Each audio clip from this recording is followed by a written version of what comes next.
This pair of shoes is a Japanese icon. We've seen it in fashion, sports, even movies, but not many people actually know the story behind it. It all started after World War II. Japan was in ruins, and this ex-military officer, Kihashiro Onitsuka, had an idea, using sports to rebuild the morale and health of the Japanese youth after the devastation of the war. With the little resources he had, he set out to provide schools and young athletes with affordable sporting gear, hoping to restore the Japanese pride and put its athletes back on the global stage. So in 1949, he started making shoes. His early designs were experimental, to say the least. He got inspired by an octopus and created a basketball shoe with soles like suction cups to have better grip on the court. He also used very thin fabrics to make the shoes as light as possible for better performance. 2 years later, Shinegi Tanaka became the first Japanese winner of the prestigious Boston Marathon, and he did it wearing Onitsuka Tigers on his feet. Through the 50s and 60s, Onitsuka Tiger gained recognition among athletes worldwide.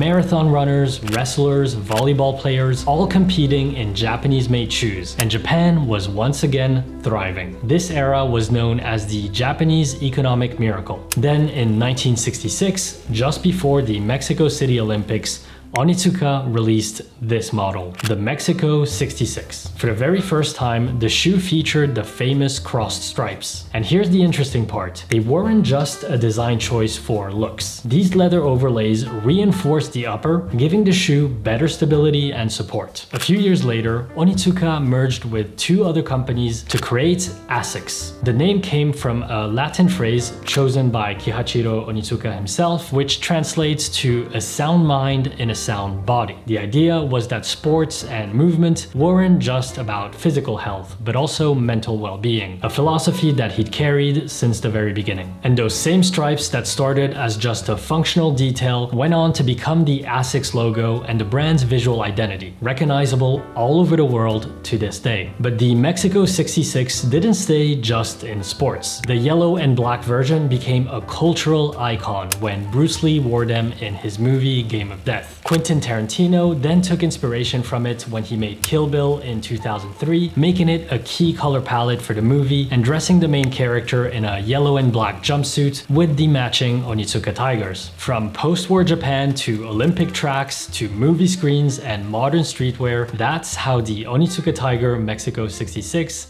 became a true Japanese icon. Not gonna lie, making this whole video made me want to get a pair myself.